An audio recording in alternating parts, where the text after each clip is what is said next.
दोस्तों, आप सभी का विज्ञान क्लासेज में एक बार फिर से स्वागत है। जैसा कि आप लोगों को पता है कि हमने राजस्थान बोर्ड की नए सत्र 2020-21 यानी जो बोर्ड में 2021 के एग्ज़ाम होने वाले हैं या हो सकते हैं, उनसे रिलेटेड जो हमारा नया सिलेबस है उसी के अकॉर्डिंग हम लोग कक्षा 10 विषय विज्ञान का चैप्टर नंबर 1 हम लोग पढ़ रहे हैं। इसी कड़ी के अंदर हमने इस पहले चैप्टर जिसका नाम है भोजन एवं मानव स्वास्थ्य, इससे रिलेटेड हमने इसके 2 पार्ट पहले हमने पढ़ लिए हैं और आज हम पढ़ेंगे इसी चैप्टर का पार्ट नंबर 3। अगर आपने अभी तक वो वीडियो नहीं देखा है तो आपको आई बटन पे डिस्क्रिप्शन उसका लिंक मिल जाएगा दोस्तों, ठीक है। देखो, पहले पार्ट में हमने पढ़ा था संतुलित व असंतुलित भोजन, दूसरे पार्ट में हमने इसी से रिलेटेड पढ़े थे मानव स्वास्थ्य से रिलेटेड, जिसमें अपन ने पढ़ा था बीपी हो गया, मतलब ऐसे बहुत सारी चीजें अपन ने उसमें पढ़ ली है। देखो, उसमें पॉइंट एक छोटा सा रह गया था, वो मैं आप लोगों को आज बता देता हूँ, ठीक है दोस्तों।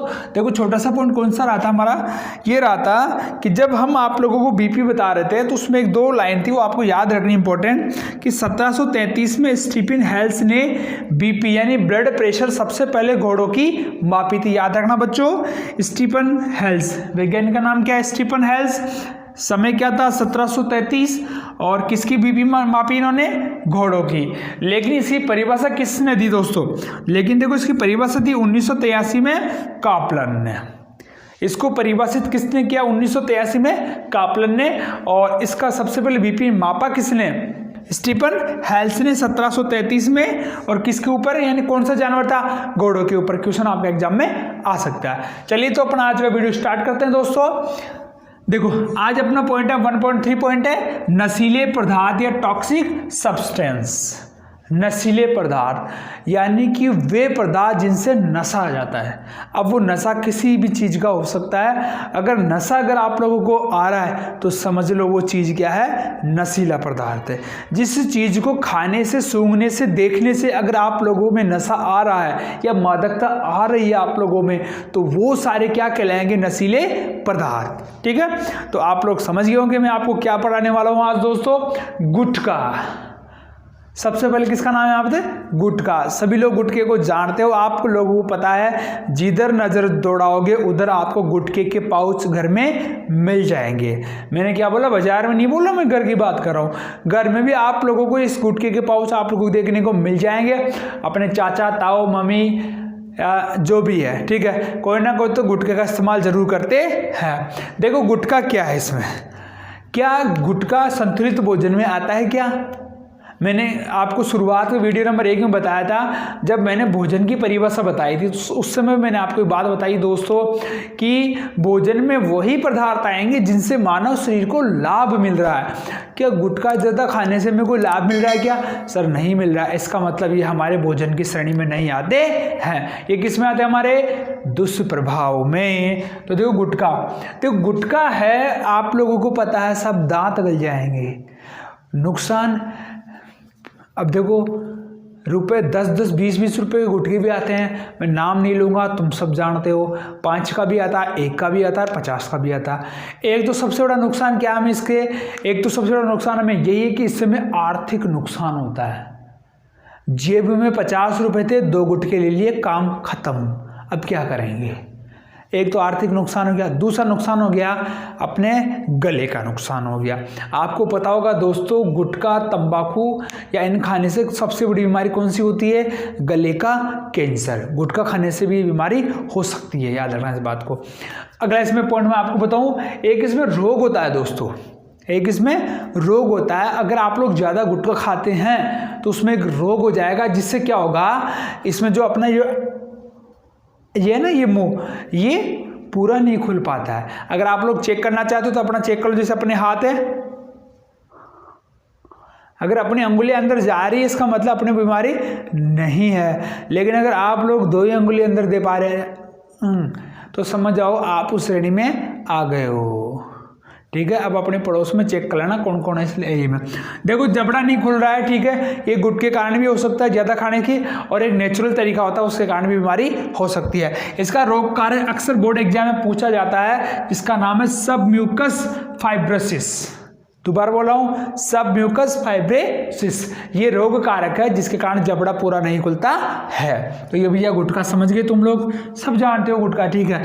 दूसरा अपना आ गया तंबाकू। तो देखो तंबाकू क्या है, तंबाकू एक पत्ती होती है, जैसे अपने पालक की पत्ती होती है ना, वैसे एक इतनी छोटी छोटी पत्तियां होती है, ठीक है, ऐसे छोटी छोटी पत्तियां होती है। और उन पत्तियों क्या करते हैं अपन, सुखा लेते हैं और छान के उसी को अपन क्या बोल देते हैं, तंबाकू बोल देते हैं। तो आपको याद ही करना है इसमें सबसे पहले जो तंबाकू का जो पौधा होता है उसका वैज्ञानिक नाम यानी बॉटनिकल नेम आपको पता होना चाहिए, वो होता है निकोटिएना टोबैकम। और आपको पता है तंबाकू अंग्रेजी में टोबैको भी कहते हैं। और ये टोबैको कहाँ से लिया गया हमारे पास में दोस्तों, ये टोबैको लिया गया है हमारी जो पादप है उसके नाम से। दोबारा रिपीट कर रहा हूँ, इसका नाम क्या है बॉटनिकल नेम, निकोटिना टोबैकम, ठीक है। और इसका कुल कौन सा है, यानी इसकी फैमिली कौन सी है, सोलेनेसी। अब ये फैमिली क्या आ गई देखो दोस्तों, अब आपको तो पता है संसार में कितने हजारों लाखों प्लांट्स हैं, तो उन सभी प्लांट्स को उनके कैरेक्टर के हिसाब से एक वर्ग में, एक कुल में बांटा गया है। तो इस तंबाकू का कुल कौन सा, आपको इतना याद रखना है, सोलेनेसी कुल का, ठीक है। आगे चलते हैं अपन, देखो अब देखो तंबाकू में मादकता होती है या तंबाकू में नशा होता है, इसकी क्या गारंटी है। आप किस आधार पे कह सकते हैं कि साहब तंबाकू से भी नुकसान हो रहा है, आप इस आधार पे कह सकते हैं दोस्तों क्योंकि तंबाकू में 1 से 8% तक निकोटीन पाया जाता है। और निकोटीन एक ऐसा एल्कलॉइड होता है जो आपको जल्दी ही भ्रम की स्थिति में डाल देता है। भ्रम की स्थिति का मतलब अर्ध बेहोशी की अवस्था, जिसमें आप पूर्णतः बेहोश भी नहीं होते और आधे आधे बेहोश रहते हैं। आपका दिमाग उस समय इंद्रियां काम नहीं करती है, वो काम किसका होता है, निकोटीन का होता है। ऐसी बात नहीं है, इसके सदुपयोग भी हैं। कैसे, अगर कोडीन मार्फिन अगर आप लोग इसका इस्तेमाल करेंगे दोस्तों तो ये आपको दर्द निवारक में भी काम में आता है। डॉक्टर वगैरह ब्रूफिन वगैरह निकोटीन कोडीन की दवाएं देते हैं, लेकिन जो नशेड़ी होते हैं ना, नशेड़ी, वो क्या करते हैं, उन टैबलेट को ज़्यादा खरीद के ले आते हैं और उनको नशे की तरह इस्तेमाल करते हैं। तो ये हो गया इसकी हानियाँ। सबसे पता आप लोगों को कैंसर हो जाता है, ब्लड प्रेशर और हार्ट बीट, दिल की धड़कन तेज हो जाती है। क्यों, क्योंकि धमनियों का जो क्षेत्र है ना, ये बड़ा क्षेत्र, ये गैप, ये क्या होता है, धीरे धीरे कम होता जाता है। अब पाइप है, ये पाइप छोटा होता जाएगा तो प्रेशर क्या हो जाएगा, सीधी सी बात है, बढ़ जाएगा। सिगरेट, ये सिगरेट इसका बड़ा भाई है तंबाकू का। अगर सिगरेट का अगर आप लोग पी रहे हो, यानी जो भी पी रहा है, आप लोग तो नहीं पीता, आप तो सारे समझदार बच्चे हो, मुझे कमेंट में बताना सर कौन कौन सिगरेट नहीं पीता है। सिगरेट पीने में आपको बताऊंगा, उसका आगे एक छोटा सा क्या बोलते हैं, मैं भी नहीं जानता इतना, ठीक है, मतलब ऐसे ही इतना ही छोटा सा होता है, ठीक है। वो क्या करता है यहाँ पर, सिगरेट को पीने और बीड़ी में पीने में क्या फ़र्क है मैं बताऊँ आपको। देखो उसमें एक फ़िल्टर लगा होता है, फिल्टर की वजह से क्या होता है, वहाँ पर कार्बन मोनोऑक्साइड बनती है सिगरेट को पीने से। और कार्बन मोनोऑक्साइड आप लोगों को पता है यह वही विषैली गैस है जो सिगड़ी जला के रात में सोने पर पता लगती है। जैसे पता लगा सर्दियों में आपने सिगड़ी जलाई, किवाड़ बंद कर लिए, सो गए, सुबह पता लगा कोई उठाई नहीं है, तो ये वाली गैस है कौन सी, कार्बन मोनोऑक्साइड। अब देखो कार्बन मोनोऑक्साइड बन रही है अगर सिगरेट पीने की वजह से, तो ये नुकसान कहाँ दे रही है आप लोगों को, सर ये नुकसान वहीं देती है, यह ऑक्सी हीमोग्लोबिन की क्रिया को प्रभावित कर देती है। अब आप कहोगे सर ऑक्सी हीमोग्लोबिन आप कहाँ से पकड़ के ले आए, तो मैं बता दूं दोस्तों आप लोगों को, आपको पता है कि कोशिकाओं में ऑक्सीजन का परिवहन होता है, किसके द्वारा, ब्लड के द्वारा भी होता है, ठीक है, एक पार्ट किसका है, ब्लड का भी है। तो वहां पर अगर कार्बन मोनोऑक्साइड की मात्रा बढ़ जाएगी तो कोशिकाओं की काम करने की दर घट जाएगी। तो फिर आप लोग कहोगे अरे मेरे हाथों में दर्द आ रहा है, थोड़ा सा तेज चलोगे पैरों में दर्द हो जाएगा, दिमाग की याददाश्त कमजोर हो जाएगी। ये सारे कारण किसके हो रहे हैं, सिगरेट के हो रहे हैं, ठीक है। एक देखो इसका सबसे बड़ा नुकसान क्या है, पड़ोसी तो सिगरेट पी रहा है, लेकिन मैं क्यों पी रहा हूँ, वो धुआं निकाल रहा है, वो धुआं मेरे अंदर भी जा रहा है, तो उसकी वजह से मैं भी नुकसान में जा रहा हूँ। यानी अगर पड़ोसी अगर बीड़ी सिगरेट पी रहा है तो आप लोगों का अधिकार बनता है, ये कानूनी अधिकार भी, आप लोग उसको बंद करवा सकते हैं, ठीक है, कि भैया सार्वजनिक क्षेत्र है, बंद कर दे पीना। देखो एक डेटा आया विश्व के अंदर कि विश्व में हर साल 60 लाख लोग इस तंबाकू बीड़ी के सेवन से मर जाते हैं, जिसमें से 50 लाख की मौत होती है डायरेक्ट खुद पीने की वजह से और 10 लाख पड़ोसी के पीने से मर जाते हैं, ठीक है। चलिए आगे चलते हैं अपन अब। तो देखो 3 नंबर पे क्या है, 3 नंबर पे क्या है, मदिरा। मदिरा का मतलब क्या होता है, शराब होता है। शराब का सूत्र क्या होता है, एथिल एल्कोहल C2H5OH। इसका नाम इधर लिख देता हूं, एथिल एल्कोहल। आप लोगों को पता होना चाहिए शराब का सूत्र क्या होता है, या पीने योग्य शराब कौन सी होती है दोस्तों, एथिल एल्कोहल। आपने कभी कभी सुना होगा कि देसी शराब पीने से लोग मारे गए। अब उस देसी शराब में पता है क्या बन जाता है, उसमें कभी कभी क्या बन जाता है, यहाँ पर मैथिल एल्कोहल। याद रखना बच्चों, अगर मैथिल एल्कोहल अगर बन गया तो वह क्या होती है, विषैले होती है, जिससे व्यक्ति की जान चली जाती है। देखो इसका दुष्प्रभाव आप सभी जानते हो। सबसे बड़ा दुष्प्रभाव तो यही है कि जब व्यक्ति अल्कोहल पीता है तो जब जो भी चीज़ पीता है वो किस में मिलती है, वहाँ पर जाकर रक्त में। अगर रक्त में अगर अल्कोहल की मात्रा अगर बढ़ जाएगी तो रक्त से कहाँ जाएगा, वो लीवर में या यकृत में चला जाएगा। अगर यकृत में अल्कोहल धीरे धीरे अगर जाता रहा तो अब क्या होगा, यकृत क्या कर देगा, उस अल्कोहल को, एक विषैला पदार्थ होता है जिसका नाम होता है एसिटाल्डिहाइड। तो यकृत क्या करेगा, उस अल्कोहल को एसिटाल्डिहाइड में बदल देगा और वहीं व्यक्ति की मृत्यु होना स्टार्ट हो जाती है।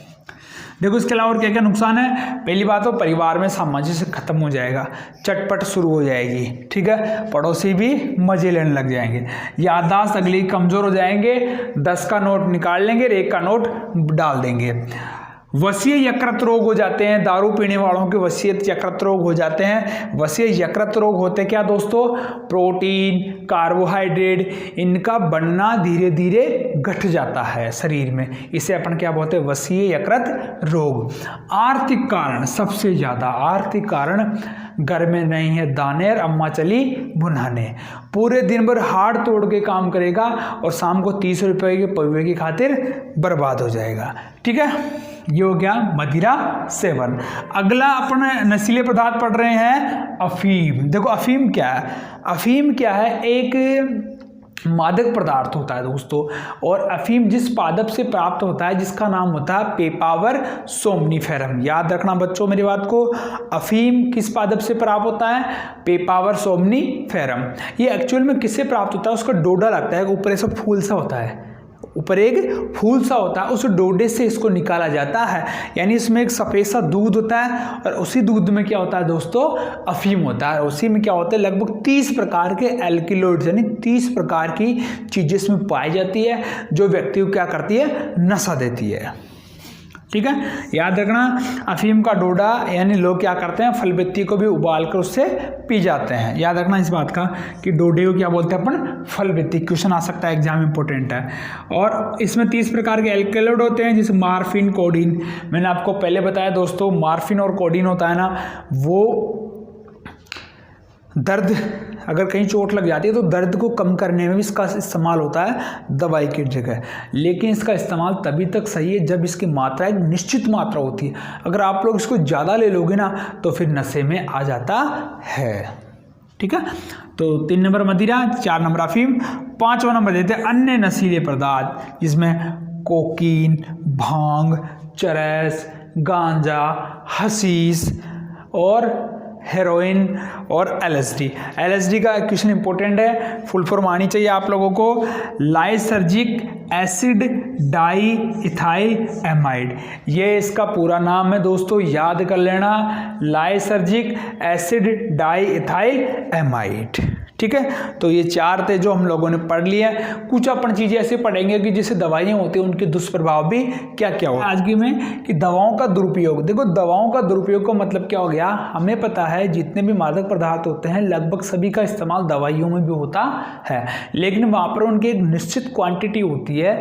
अगर उसकी एक निश्चित मात्रा लेंगे तो हम इसका अच्छे क्षेत्रों में इसका इस्तेमाल कर पाएंगे। लेकिन अगर आप लोग इसकी मात्रा को ज़्यादा लेंगे तो यानी जो दवाइयाँ होती है उनको लोग क्या कर रहे हैं, नशे के तौर पर काम में ले रहे हैं। एक भारत में एक सर्वे हुआ था जिसके मुताबिक शराब को 42% लोग पीते हैं, अफीम को 20% लेते हैं, हेरोइन को 30% लेते हैं, गांजा को 6% लेते हैं और जो अन्य बच गए उसमें 18% लोग किसी ना किसी अन्य तरीके से मादक पदार्थों का सेवन करते हैं। देखो मादक पदार्थों का सेवन करने के अलग अलग तरीके होते हैं। कुछ लोग तो क्या करेंगे, अगर शराब पीनी है, शराब जैसे बिहार में बीच में बंद हो गई थी, शायद अब भी बंद होगी, तो उस समय क्या हो रहा था कि जैसे वो खांसी की दवाई आती है उसी की 1 सीसी की जगह 10-10 सीसी पी रहे थे, क्योंकि उसमें भी अल्कोहल होता है। तो क्या कर रहे थे, 50 ml की जगह 500 मिलीग्राम पी रहे थे आराम से, तो उसको वही नशा आ रहा था शराब का। इसी प्रकार जैसे कोडीन, मार्फिन की या LSD की या बहुत सारी ऐसी दवाएं बनती है जिनका उपयोग, 1-2 ऐसी दवाएं जिनका यूज बाईपास सर्जरी वगैरह में किया जाता है या ऑपरेशन के समय किया जाता है। तो ऐसी दवाइयों क्या हुआ कि ज़्यादा से ज़्यादा लेने लगे, उसका उपयोग मादक पदार्थों में लेने लग गए, तो वहीं पर क्या शुरू हो गया, दवाओं का दुरुपयोग। देखो कुछ ऐसी चीज़ें होती हैं, आप लोगों ने नोट किया होगा कि कुछ बच्चे ऐसे होते हैं जिनको केरोसिन, पेट्रोल, डीजल को सूंघना अच्छा लगता है, वो भी एक तरीका का नशा है दोस्तों। कुछ ऐसे लोग भी होते हैं जैसे अपने कलर करने वाला डिब्बा होता है, वो भी अगर उसको भी सूंघ रहे तो भी तरीका क्या हो गया, एक तरीके से मादक पदार्थों का सेवन करने का तरीका हो गया। इसी प्रकार कुछ छोटे छोटे तरीके होते हैं, अपने अपने तरीके होते हैं जिनके द्वारा व्यक्ति किसी न किसी रूप में इन मादक पदार्थों का सेवन कर लेता है। उम्मीद कर रहा हूँ दोस्तों आप लोगों को वीडियो पसंद आया होगा, और अगर समझ में नहीं आया तो वीडियो के बाद दोबारा देख लेना, मैं बोल रहा हूँ दोबारा देख लेना।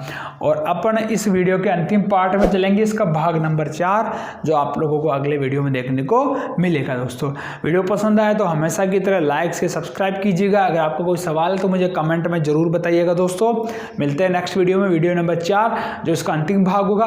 उसके बाद में हम इस लेसन के क्वेश्चन आंसर करेंगे। जय हिंद, जय भारत।